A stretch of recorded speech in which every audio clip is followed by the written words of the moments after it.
वाढ, जुलाई भत्त्यामध्ये किती वाढ आणि प्रवास भत्त्यामध्ये किती वाढ आणि एकूण अशी पगारवाढ केली जाते. यावेळी तशा प्रकारचं काही केलेलं नाही. यावेळी फक्त चेअरमनला असं लिहिलेलं आहे की कामगार संघटनेनी रुपये 4,000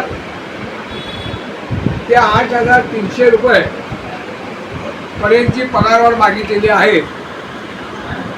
अशा प्रकारची इरादा सूचना त्यांनी काढलेली आहे. वास्तविकरित्या गेल्याच आठवड्यामध्ये पुन्हा सुरक्षा रक्षक मंडळाची जी इरादा सूचना आली आणि आपण पुणे बोर्डामध्ये आपल्या युनियनच्या वतीनं आपण त्यांना काही सूचना केल्या होत्या किंवा पगारवाढी संबंधी आकडेवारी आपण जाहीर दिली होती. त्या अनुसारून त्यांनी त्यांचा 13,000 रुपये जो का बेसिक पगार होता त्याच्यामध्ये त्यांनी 25,000 रुपयाची 2500ची वाढ 2500 रुपयाची पगार वाढ त्यांनी मूळ पगारात सुचवलेली आहे. घर भाडे भत्ता आपल्याला 20% होता त्यालाही त्यांनी आता 20% सुचवलेला आहे आणि जुलाई भत्ता आणि वार्षिक भत्ता याच्यामध्ये पगारवाढ सुचवली आहे. अशी एकूण 5,123 रुपये त्यांनी दरमहा पगारवाढ सुचवलेली आहे. याच्यात लेवी कुठेही धरलेली नाही, लेवी वेगळी दिलेली आहे. असं पगारवाढीचं खरं नोटिफिकेशन इरादा सूचना जाहीर करायला पाहिजे होती. तशी न करता आदांतरी कुठलाही भरोसा नसलेला अशा प्रकारची इरादा सूचना त्यांनी जाहीर केली आहे. ही सूचना वाचल्यानंतर खरंच सुरक्षा रक्षकांना मोठ्या प्रमाणात राग आला पाहिजे. तसा काय सुरक्षा रक्षण राग आला असं आम्हाला दिसत नाही. कारण आज पेट्रोलचे भाव वाढत आहेत, सर्व जीवनावश्यक वस्तूंचे भाव वाढत आहेत. इतकंच नव्हे तर वडापावची किंमत सुद्धा आता 25 रुपये झालेली आहे. असे सगळं भाव वाढत असल्यावेळी आपला सुरक्षा रक्षक फक्त व्हॉट्सअपवरच आहे आणि व्हॉट्सअपवर किती पगार वाढतो हे बघण्याचं काम आपल्या लोकांचं चाललेलं आहे. हे जरी असलं तरी लोकांना जागृत करणं हे आपलं काम आहे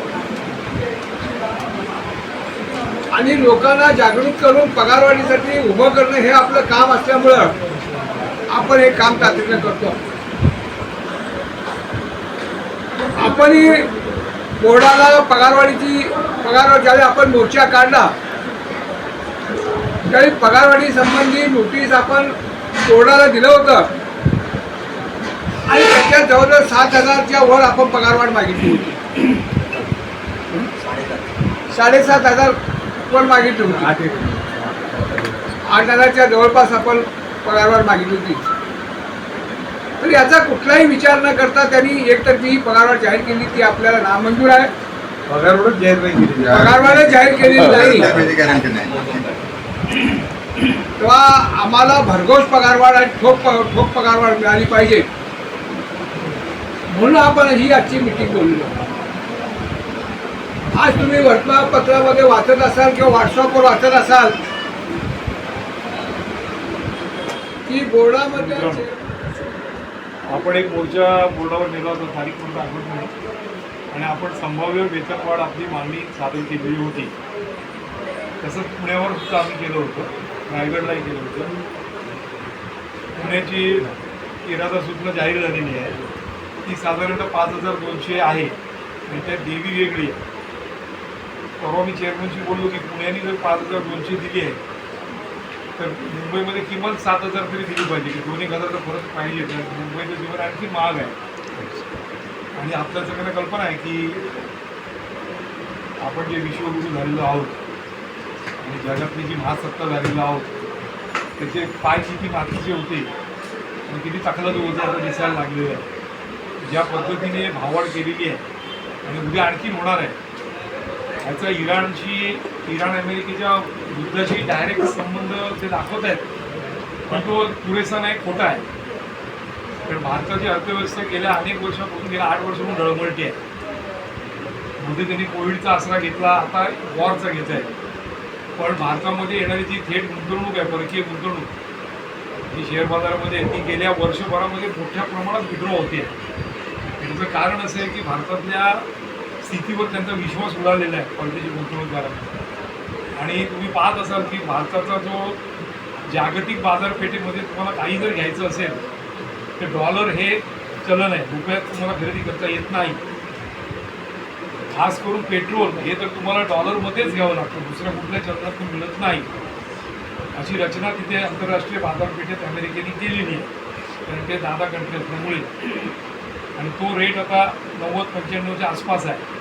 आणि भारत 80% खनिज तेल हे परदेशातनं घेतो, म्हणजे आखाती देशातनं घेतो आणि त्याचे डॉलरमध्ये पेमेंट करतो. आणि त्याच्यावर अवलंबून गॅस आहे, त्याच्यावर अवलंबून खतं आहेत. आणि निव्वळ डिझेल पेट्रोल फक्त गाड्यांपुरतं नाही तर उद्योगाला ते देणारा, चालना देणारं आहे. आणि भारताचा इम्पोर्ट म्हणजे भारत आयातीवर प्रचंड अवलंबून आहे. भारतामधला जो ॲपल फोन तयार होतो आहे त्याचे 23,000 कोटी रुपये परदेशी चलन आपल्याला मिळते आहे. त्यातलं 36% पार्ट्स हे चायनामधून येतात. इथे फक्त ॲसेंबल्ड होतो, भारतात काही बनत नाही. इलेक्ट्रिक गाड्या घ्या, इलेक्ट्रिक गाड्या ते बनत आहे, पण त्या इलेक्ट्रिक गाड्यांचे सगळे मेजर कंपोनंट्स आहे, बॅटरी मेन, ही चायनाहून येते.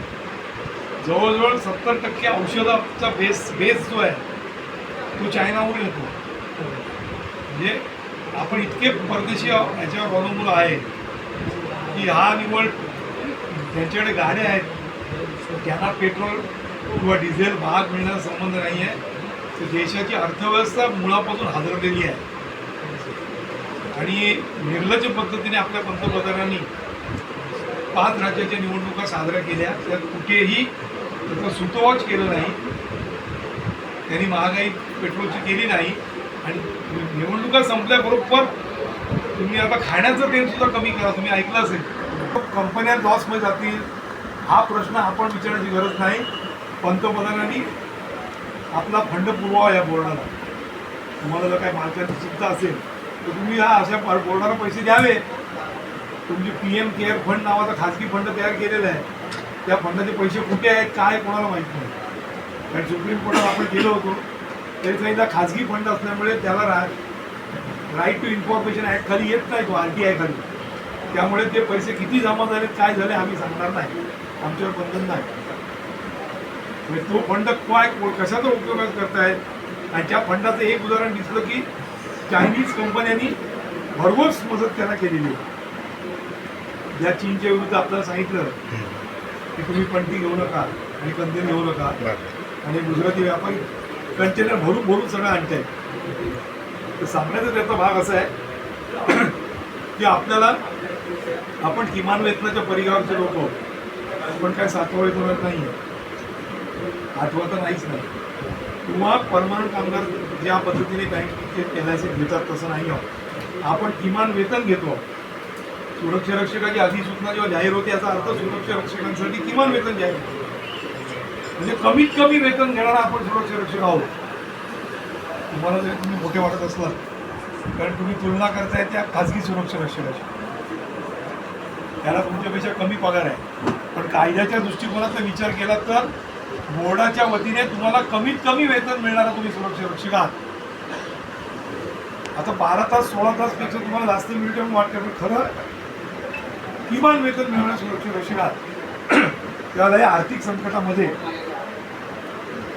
जी महागाई भत्ता तुम्हाला देतील त्याच्यात असंख्य चोऱ्या करतील, हेरवीज करतात. आता तर करतीलच करतील. म्हणजे तुम्ही असं समजू नका की महागाई जशी वाढते तसं आम्हाला महागाई भत्ता मिळणार आहे, मिळत नाही. तुम्ही जे मुलांना शिक्षण देत आहे, घराचं भाडं भरताय, थोडंसं जीवनमानाच्या वरती काही खर्च करताय, त्याचा या महागाई निर्देशांकाशी काही संबंध नाही. त्यांचा सुद्धा महागाई निर्देशांक काढण्याचं जे बास्केट आहे ते कमीत कमी आहे. नाश्ते कांदे बटाटे होलसेलमध्ये घेतात आणि इतर वस्तू आणि त्याचं कमीत कमी निर्देशांकाची बास्केट तयार करून त्यातनं ॲव्हरेज काढून काढतात. त्यावेळी मुळात आपल्याला जो मिळतोय तोच कमजोर आहे. आणि आता तर चौफेर महागाई होणार आहे, झालेलीच आहे. म्हणजे आता आपल्याकडे म्हणतात की 25 रुपये वडापाव झाला आहे. तर म्हणजे ह्याच्याशिवाय आणखी वाईट गोष्ट कुठली नाही. गरिबाचं तेच कारण आहे. म्हणजे आपण जे 70% लोक आहोत संघटित, त्यांना हेच सामना करावा लागणार. त्याचबरोबर केंद्राचं पण काही कायदे येऊ घातलेले आहेत. त्याच्यात आपला सुरक्षा मंडळाचं काय होणार हा एक प्रश्न आहे. तो ओव्हरलॅपिंग होतोय सगळ्याच मंडळांचं काम. हा, त्यांचं ओव्हरलॅप होतोय. त्यामुळे आपलं मंडळाचं पण उद्या काय होणार हे प्रश्न आहे. त्यामुळे आपण जे काय आनंदात होतो गेले 10-15 वर्ष, तो आनंद टिकला पाहिजे. तो आनंद आपणच निर्माण केला सगळ्यांनी मिळून लढाई करून. थोडा आपोआप आलेला नाही. त्यांनी पगारवाढ जाहीर केलेली आहे. दिनाचा सुटला फर्स्ट टाइम तिने असं केलेलं आहे की 4,000 ते 8,000 या रेंजमध्ये सुरक्षा रक्षक संघटनांनी पगारवाढीचे प्रतिनिधी द्यावे. तर त्यांनी ते इराजूतच मांडलंय. कमीत कमी 4,000, जास्तीत जास्त 8,300. पण त्यांचं मत नाही म्हणून नाही, माझं म्हणणं 4,000च द्या. मग काय करणार आपण? हे मी चेअरमनशी बोललो की जर पुणे बोर्ड 5,200 देत आहे तर तुम्हाला काय धाड करू दे. म्हणजे तुम्ही हे 4,000 आधार करू नका. तुम्ही एक कुठली तरी एक करा. मग त्याच्यात आपण वाढ सुचूया. एक तर पुण्यापेक्षा जास्तच दिलं पाहिजे. की आता प्रश्नच येत नाही. आणि त्याच्यावर ऑब्जेक्ट सोल्युशन आम्ही घेऊ ना. तर ह्यांनी आपल्या दगडाखालचे हात सोडून घेतलं. बहुतेक काय विचार झाला का? कधी आत्तापर्यंत वाटचाल केली. तुमच्यातले बरेच लोक खाजगी सुरक्षा म्हणून आलेले आहेत. आपण लढाई करून आलो. लढाई करून आपण महागाई भत्ता मिळवला. लढाई करून आपल्याला किमान वेतन ढकलत होते ते आपण सुरक्षा रक्षकाचं स्वतंत्र वेतन करायला भाग पाडलं. लढाई करून आपण मंडळ टिकवलं सुप्रीम कोर्टमध्ये जाऊन. त्याच आपल्या मूळ त्याच्याकडे आपल्याला परत जावं लागेल. मी असं सूचना करतो, विजय कुठे बोलतो तर 10 जूनला आपल्याला 16 तारखेपर्यंत वेळ. 15 आहे का? 16. आता लोक पण गावी वगैरे गेले, तुम्ही तयारी पण करावी लागते. आपण 10 जूनला बोर्डावर जाऊ. तोपर्यंत एक पत्रक आपण कामगार मंत्र्याला देऊन टाकू की मोगम वेतनवाढ नको, ठोस वेतनवाढ जाहीर करा. पुण्याने जर 5,200 गेले तर मुंबईची महागाई आणि उद्याची होणारी महागाई लक्षात घेता किमान 8,000 रुपये पगारवाढ झाली पाहिजे. आणि त्याला आधार केंद्राच्या किमान वेतनाचा आहे. केंद्राचं किमान वेतन जर आपण ते जोडलं होतं त्याला आपण दिलं होतं द्या, तर आपण ते मागू शकतो. अर्थात तुम्ही लोकांनी जोर केला तर अजूनही आपल्याला तशी जाग येत नाही आहे. म्हणजे आपण जे मागे सगळं केलं, म्हणजे अगदी नवाब मलिका सुद्धा मैदानात आणलं आणि त्याला माफी मागावी लागली आणि त्याने माघार घेतली. म्हणजे अनेक वेळा आपण काय घडवलं आहे आत्तापर्यंत. ते फक्त घडवलं आपल्या ताकदीवर घडवलं, म्हणजे तुझ्या नेत्यांच्या नव्हे. तसं मग काही काळच होते, नंतरच आपण होतो.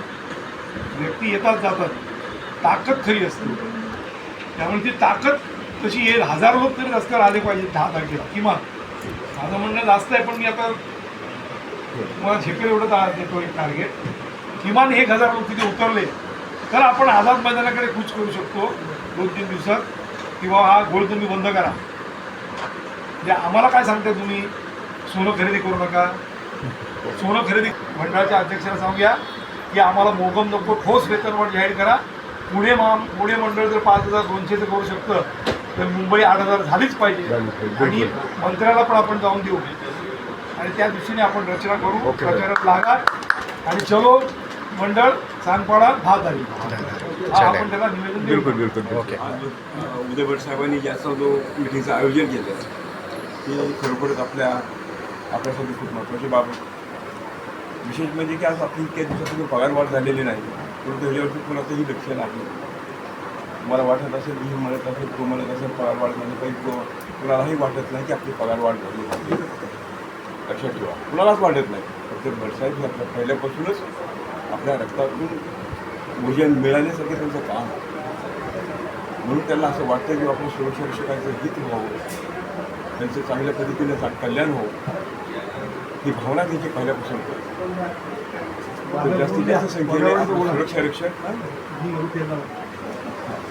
जास्तीत जास्त पद्धतीने आपले सुरक्षा रक्षक कसे मोर्चामध्ये सामील होतील हा दृष्टिकोन समोर ठेवा. आणि 10 तारखेला साहेबांनी सांगितलेलं आहे की 10 तारखेला मंत्रालयावर जो मोर्चा आहे त्या मंत्रालयावर सानपाडा जास्तीत जास्त पद्धतीने जेणेकरून की आपला प्रश्न मार्गी लागला पाहिजे. हा मुख्य प्रश्न आपला मार्गी लावल्यासाठी जास्तीत जास्त संख्येनं सानपाड्याला यायचं आहे. आणि आपल्या मित्रपरिवाराला सर्वांना सांगा, प्रत्येक युनिटमध्ये फिरा, जास्तीत जास्त त्याची मोहीम राबवा, प्रचार करा. ह्या माहितीसाठी आपल्या पगारवाढीसाठी प्रचार करा, जास्तीत जास्त मेहनत घ्या, तर काहीतरी कल्याण होत झाल्याचं राहणार नाही. विशेष हे बाकीचे सगळे आता बघताय भ्रष्टाचार कसा उडा पडला 10 कोटीचा भ्रष्टाचार